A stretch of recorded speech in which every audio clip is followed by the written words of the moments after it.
Leatherhead was about 12 miles from Mayberry Hill. The scent of fresh hay filled the air as we passed through lush meadows beyond Pierford. Wild roses bloomed thick in the hedgerows on either side of the road. The sudden burst of heavy gunfire we heard while racing down Mayberry Hill had stopped as abruptly as it began, leaving behind a still, uneasy calm. We arrived in Leatherhead around 9 that evening without any trouble. The horse rested while I ate supper with my cousins and left my wife in their care. She barely spoke during the ride. She seemed weighed down by dread. I tried to comfort her, assuring her the Martians were stuck in the pit, too heavy to move far. At worst, I said they might crawl a short distance. She only responded with nods or short replies. If I hadn't made a promise to the innkeeper, I think she would have begged me to stay the night, and I wish I had. Her face was so pale when we said goodbye. I, on the other hand, was restless, charged with something like war fever. All day, the tension had stirred something in me. Despite the danger, I wasn't entirely sorry to return. Part of me wanted to see it through to witness the Martians' final defeat. I left just before 11. The night was darker than I expected. Stepping from my cousin's lit home into the blackness felt like being swallowed. It was stifling hot, but the clouds overhead were moving fast. A storm was coming. Their servant lit both lamps on the dog cart, but I didn't need light. I knew the road well. My wife stood in the doorway, framed in warm light, watching until I climbed into the seat. Then she turned and went inside, leaving my cousins waving me off in silence. At first, my thoughts were clouded by her fear. But soon they drifted back to the Martians. I knew nothing of what had happened after we left, only the sounds of a distant battle. I took the route through Occam instead of Send and Woking, somewhere near the western horizon. I saw a red glow slowly rising behind the trees, smoke and clouds mingling with the early flickers of a thunderstorm. Ripley Village was silent. A few lights burned in windows, but the streets were empty. At a bend in the road near Pierford, I nearly ran into a group of people standing silently, backs to me. They didn't speak. I had no idea if they knew what was happening beyond the hill, or if the homes I passed were empty, abandoned in panic, or filled with people too frightened to move. From Ripley to Pierford, I was in a valley. The red sky disappeared behind the hills. As I climbed the hill past Pierford Church, it reappeared just as the trees began to tremble in the first breath of storm wind. The bells struck midnight behind me. Ahead, Mayberry Hill cut a black silhouette against the angry sky. Suddenly, the road turned green. A strange, unnatural light cast from above. A streak of emerald fire pierced the clouds and fell into a nearby field. It was the third cylinder.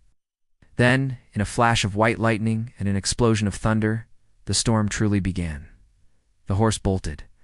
We raced down the slope of Mayberry Hill, wheels rattling violently. Lightning strobed faster and faster, each flash lighting the road like day. The thunder was constantly, like claps, but like the hum of some terrible engine. Thin hail pelted my face. I could barely see. Then something moved on the opposite side of the hill. At first I thought it was the wet roof of a house sliding down, but the lightning revealed it huge, metal, alive, a towering tripod. It strode over the pine trees, smashing them like twigs.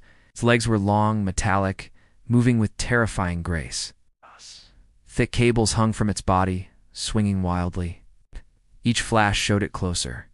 Picture a giant milking stool, only instead of wood. It's a massive machine made of steel, walking like it has purpose. Then came another.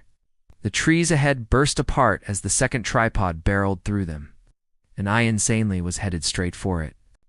I panicked. I yanked the reins, veering hard. The cart tipped and crashed. The shafts broke. I flew sideways, slamming into a puddle. Drenched, stunned, I crawled under a bush. The horse was dead, its neck broken. The cart was overturned. One wheel spun slowly in the dark. The second tripod passed, thundering uphill toward Pierford. Up close, it wasn't just a machine. It moved like something alive. Metal tentacles writhed and clutched a pine tree like it was nothing. The head, if you could call it, that turned left and right, scanning. Its joints hissed green smoke as it marched, and then it let out a sound, a shriek that drowned even the thunder. Aloo, loo. Another flash revealed the first tripod again, half a mile away, crouched over something in the field. The third cylinder. I stayed low, watching as they moved like giants between lightning gaps, rain soaking me, puddles rising around my legs. Eventually, I forced myself up and staggered toward a small shack nearby. I knocked, but no one answered. Gave up and crawled along a ditch, using it for cover, inching toward the woods. The trees gave me shelter. I kept going, soaked and shivering. I tried to find the path home, but the lightning had slowed, and the hail now poured in solid white columns. If I truly understood what I was seeing, what it meant, I would have turned back then. Circled through Byfleet, found my way back to Leatherhead and my wife. But I didn't. I was too cold, too bruised, too numb. I wandered, tripped, slammed my knees into a plank, and then finally stumbled out onto the muddy road by the college arms. Water flowed down the street like a stream.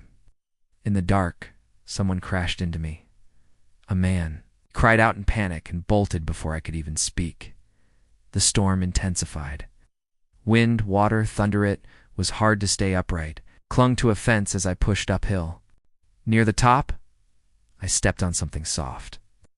A flash of lightning showed a man crumpled by the fence. Black coat, boots. Another flash. His face. It was the landlord of the Spotted Dog, the man who'd lent me the cart. He was dead. Neck broken. I stepped over him and kept going. I passed the police station. Past the college arms. Nothing nearby was burning, but red light still rose from the common. Smoke rolled in, lit from beneath like hell's own furnace. Down the road I heard voices, but I was too shaken to call out. I unlocked my door, bolted it, collapsed at the base of the stairs. My thoughts were full of those walking machines, and the body by the fence. I sat there, back to the wall, soaked and trembling. If this war began with wonder, it has now turned to horror. In the next episode of The Martian War, the narrator won't be alone for long.